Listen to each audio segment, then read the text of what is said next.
40 years ago, October 20th at 6:30, is about the time that we went down.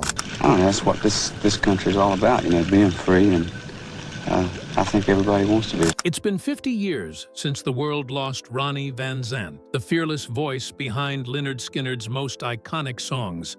His lyrics spoke of freedom, grit, and Southern pride. But behind the music was a complex, driven man who left an unforgettable legacy. For decades, surviving band members have remained largely silent about the man who led them through fame, struggle, and tragedy. In this rare and emotional reveal, band members are finally breaking their silence. The stories they share are raw, deeply personal, and filled with the kind of truth only time can bring. This is a friend and a brother, through the eyes of those who knew him best. Farewell, Ronnie. It's hard to believe that it's been 50 years since Ronnie Van Zant tragically passed away. For fans of classic rock, and Southern rock in particular, Ronnie's name carries a lot of weight. His voice, his songwriting, and his presence shaped a sound that still resonates with people all over the world today. What's even more interesting is how the surviving members of Lynyrd Skynyrd have finally started to open up about him in ways they hadn't before. After all these years, they are breaking their silence, sharing stories, memories, and emotions that fans never got to hear until now. Ronnie Van Zant wasn't just the lead singer of the band, he was the heart and soul of Lynyrd Skynyrd. He was the guy with the gravelly voice who could tell a story with every word he sang. Songs like Free Bird and Sweet Home Alabama are more than just tunes. They're anthems that capture a certain time, a certain place, and a way of life that many people connect with deeply. Ronnie's lyrics had a raw honesty to them that made people feel like he was speaking directly to their own experiences. And that's why losing him was such a blow. It wasn't just losing a musician, it was like losing a voice that so many people identified with.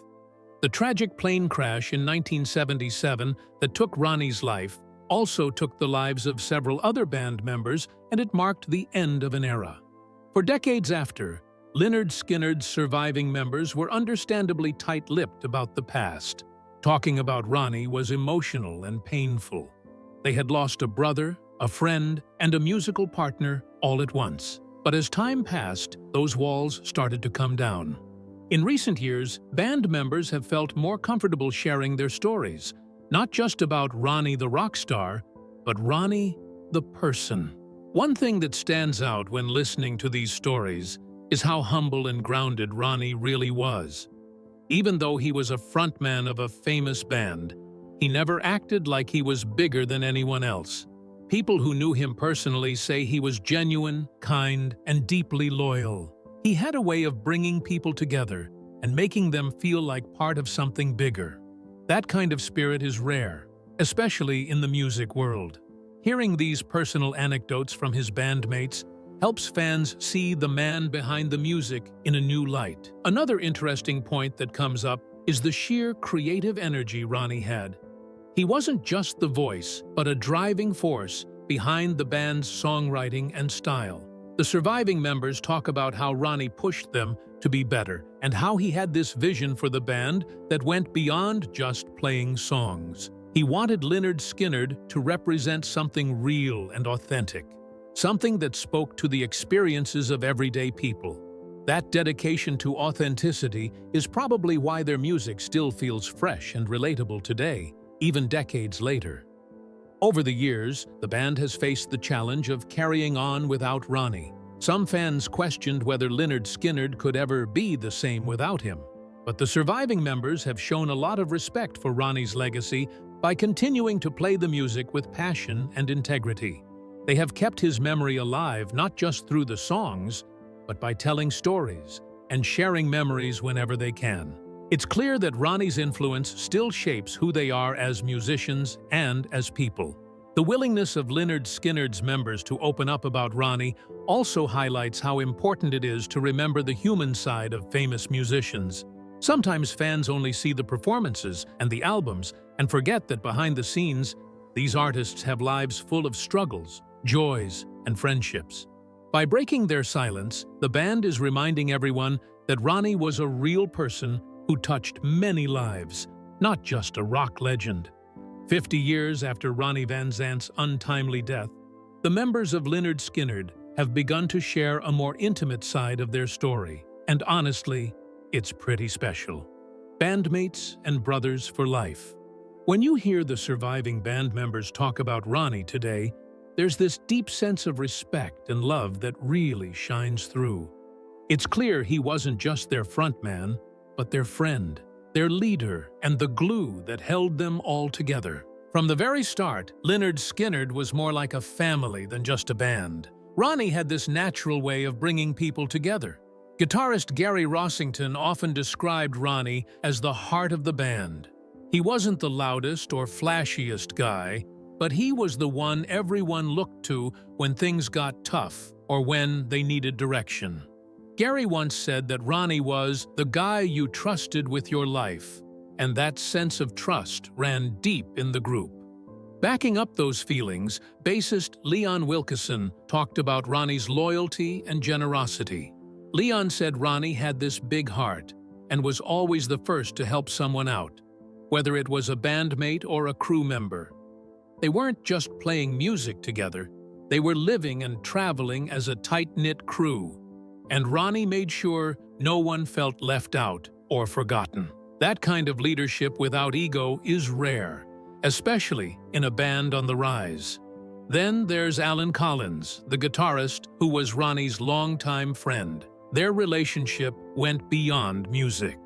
Alan described Ronnie as someone who was real, down to earth, and deeply genuine. He recalled how Ronnie could be serious about the music, but also had this great sense of humor that kept the mood light when the road got rough. They shared a lot of laughs and tough times, which made their bond even stronger. The tragedy of Ronnie's death hit the band hard, but the way they speak about him now is filled with admiration and warmth. Gary Rossington, reflecting years later, said something that really stuck with fans.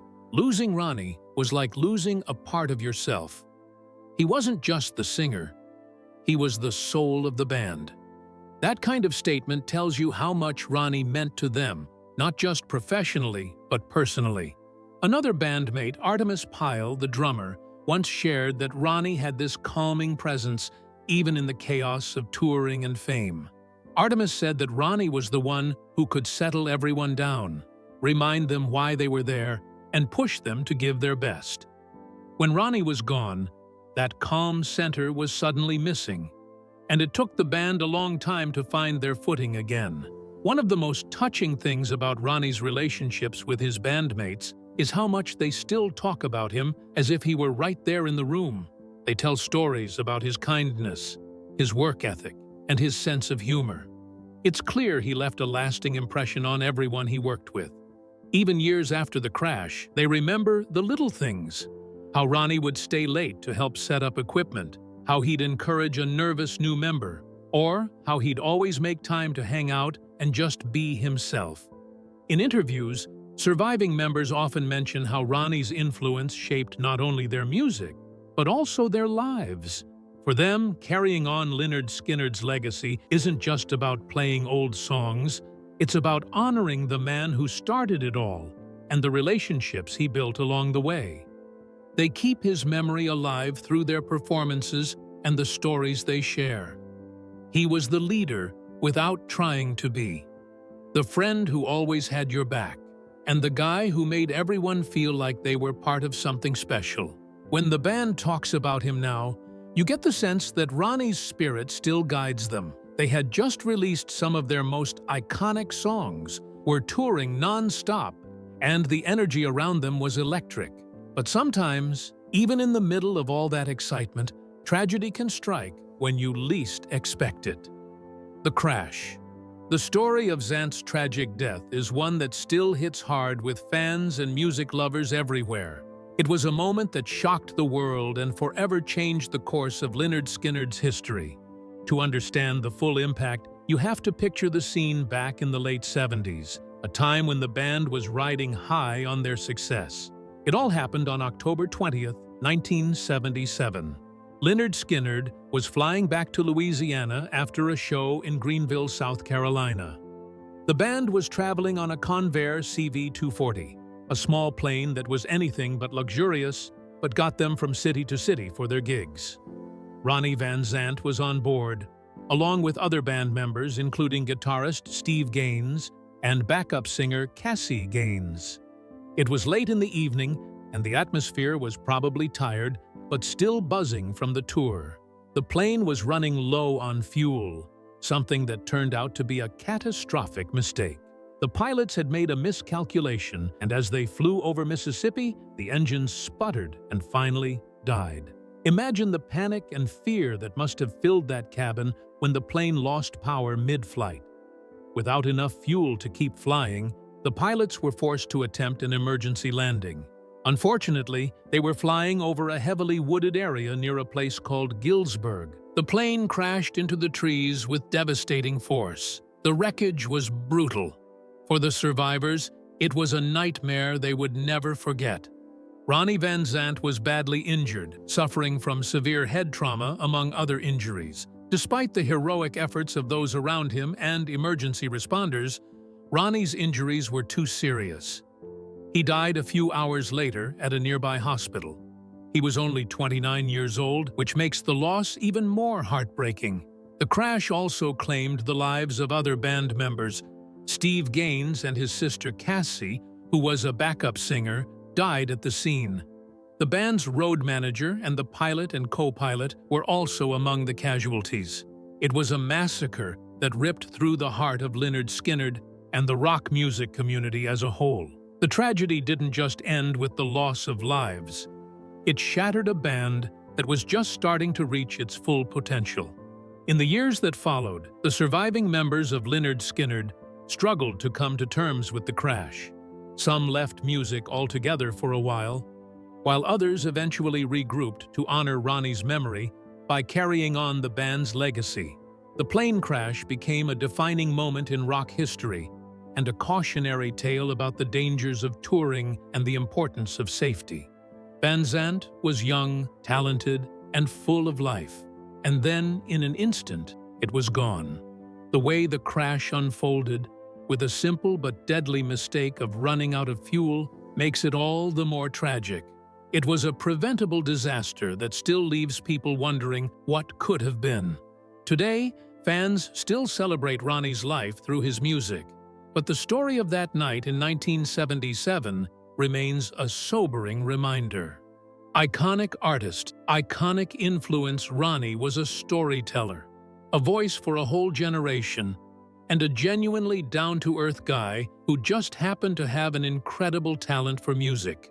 When you look at Ronnie's life and career, you see a mix of raw passion, hard work, and a deep connection to his roots. He wasn't some untouchable rock star. He was a regular guy with a big heart and an even bigger voice that carried the stories of the South far beyond where he grew up. Ronnie was born in Jacksonville, Florida. Growing up in the South during that time shaped a lot of who he was, his values, his outlook on life, and, of course, his music. From a young age, Ronnie loved music. It wasn't just about singing or playing an instrument, though he did both well. It was about capturing the feeling of where he came from, the struggles and joys of everyday people, and putting that into songs that anyone could relate to. His voice had that gritty, genuine quality that made you believe every word he sang. In the late 60s and early 70s, Ronnie started forming what would become Lynyrd Skynyrd with some of his close friends. The band's name came from a high school gym teacher they all had, Lynyrd Skynyrd, who was known for being strict about the school dress code. It was kind of a funny way to pay tribute, and it showed Ronnie's sense of humor and humility. From the very beginning, Lynyrd Skynyrd was about more than just making music. They wanted to tell stories that mattered, about life, love, freedom, and sometimes hardship. Ronnie wasn't just the frontman who belted out songs. He was deeply involved in the songwriting process, co-writing many of the band's biggest hits. Songs like Free Bird, Simple Man, and Sweet Home Alabama weren't just catchy tunes. They were reflections of his life philosophy and the culture he loved. Take Simple Man, for example. It's a song about taking life slow, staying true to yourself, and remembering what really matters. It's advice from a man who had experienced enough to know that life isn't about chasing fame or money, but about love, honesty, and being genuine. The band's rise to fame was pretty rapid. Their music quickly gained traction with audiences across the country, especially in the South, where people felt that Lynyrd Skynyrd spoke their language. Ronnie's voice was a perfect match for the band's Southern rock sound, powerful, heartfelt, and unpolished in the best possible way. His lyrics often touched on themes of pride in where he came from, but also showed a thoughtful side that understood the complexities of life in the South. Despite the growing fame, Ronnie stayed pretty grounded. People who knew him personally describe him as humble and loyal, the kind of guy who remembered his roots no matter how big the spotlight got. He was known for being generous with his time and genuinely caring about the people around him. His bandmates often talked about how Ronnie was like a big brother to them, always looking out for the group and pushing everyone to be their best. Even though his time was brief, the impact he made was enormous. Ronnie's voice and his songs continue to inspire new generations of musicians and fans.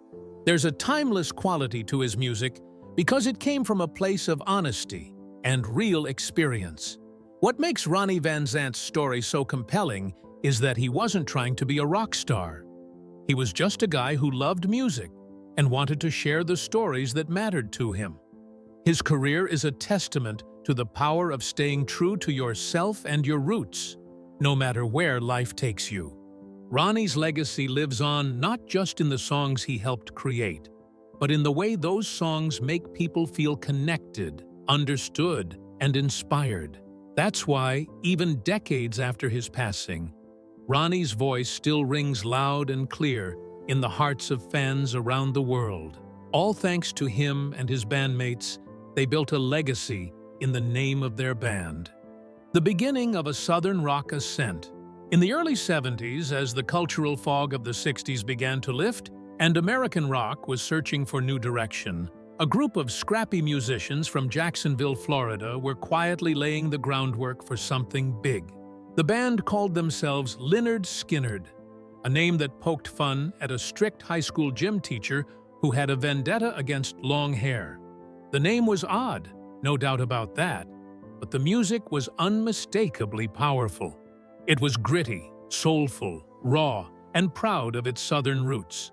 At this point, the band had been together in one form or another since the mid-60s. They had gone through lineup changes, countless gigs, and even a name change or two.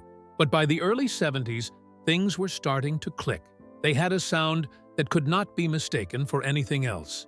It was part blues, part country, part rock and roll, and entirely theirs. It was the sound of the South filtered through electric guitars and a lot of sweat. Their big break came in 1973 when they released their debut album, pronounced Lynyrd Skynyrd.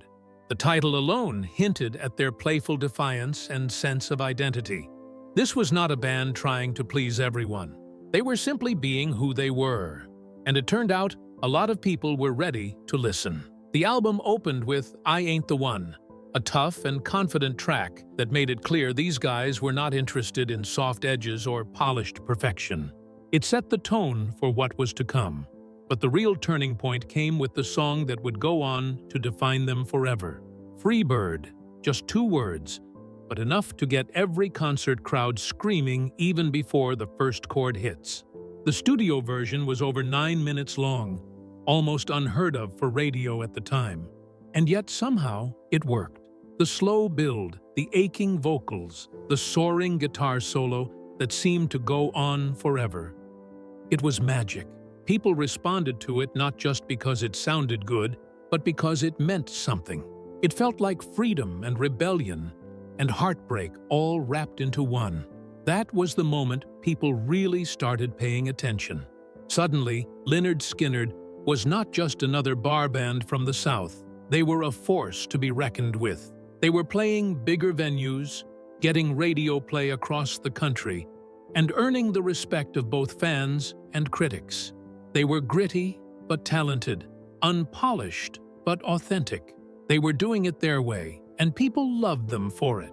Part of what made them special was their three-guitar attack, something that set them apart from most other bands at the time.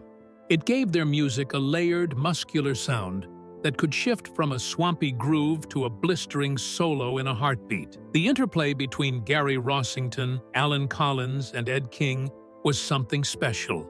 Add to that Ronnie Van Zant's rough-hewn vocals and street-smart lyrics, and you had a band that was greater than the sum of its parts. Van Zant himself was a big part of the band's early success. He was not a showy frontman. He did not need to be. He stood there in jeans and a t-shirt, maybe a cowboy hat, and told stories.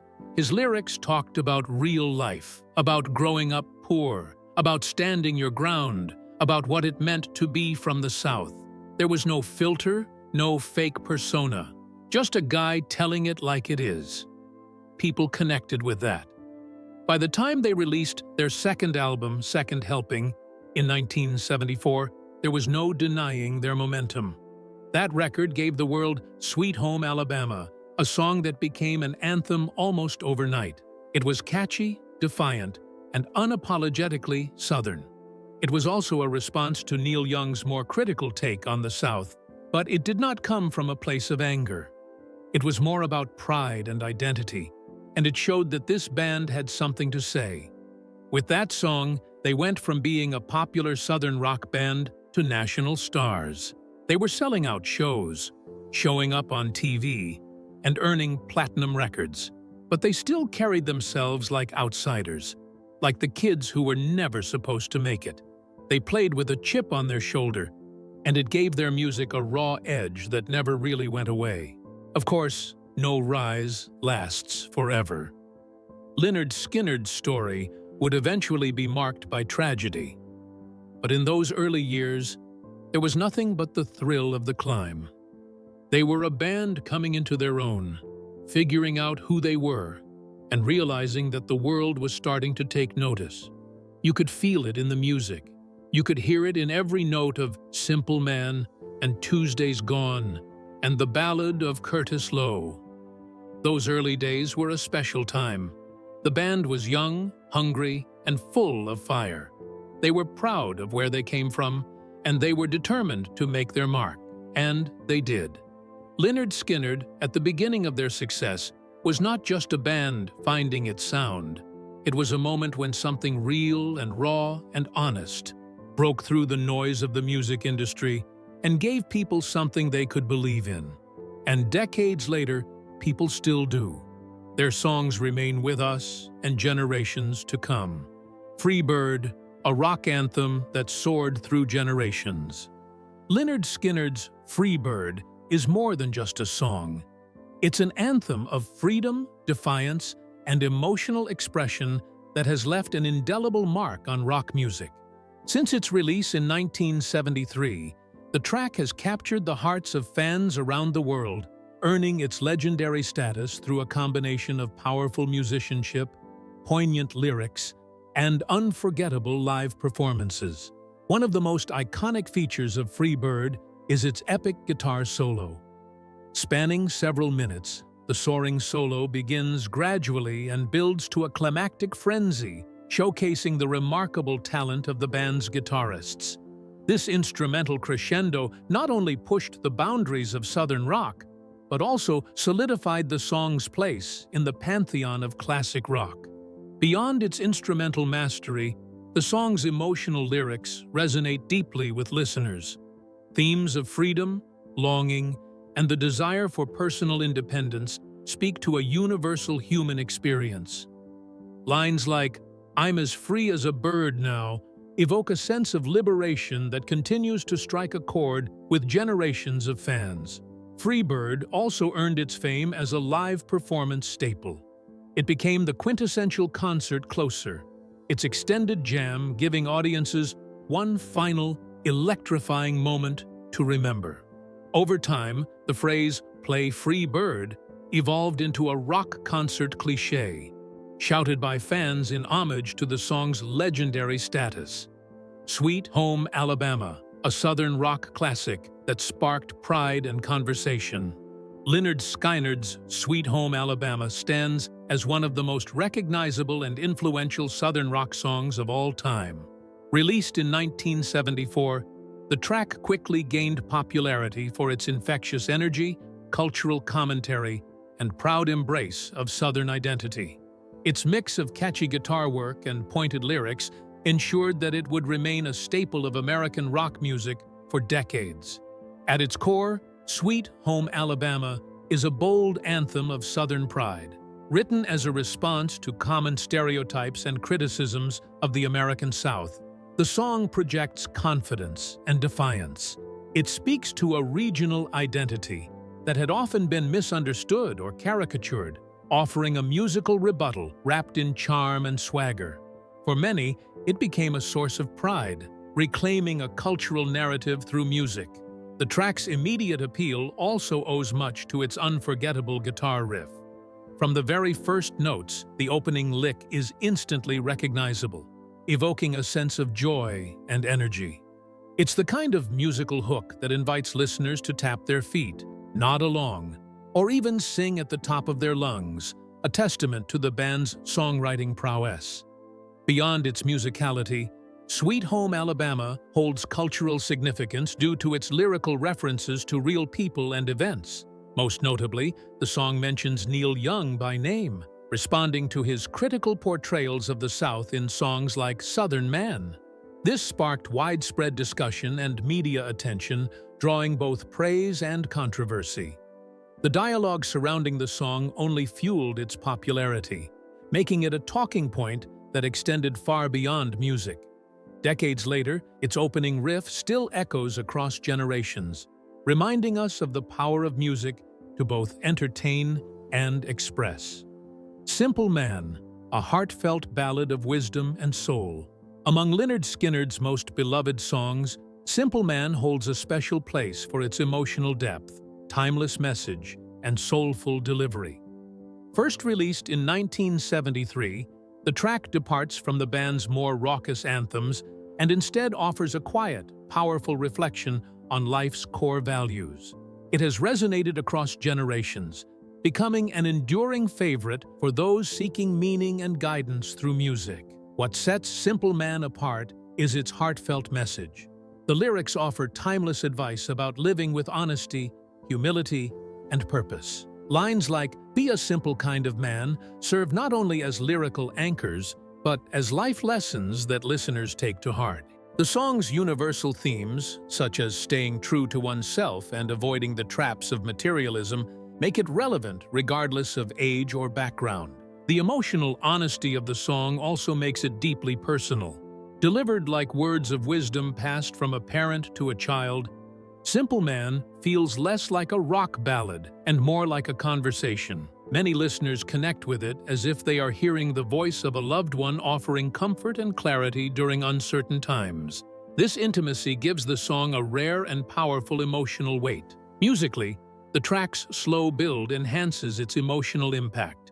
Beginning with a gentle acoustic guitar and gradually layering in electric instrumentation, the song swells to a powerful crescendo.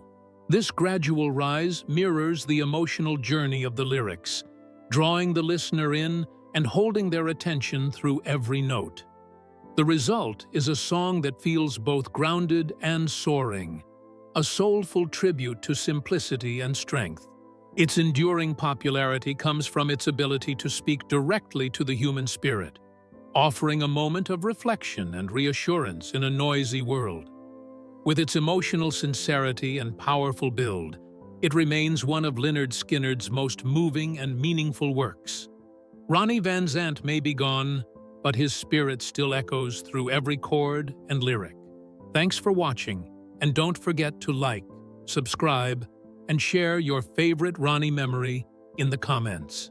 The legend lives on.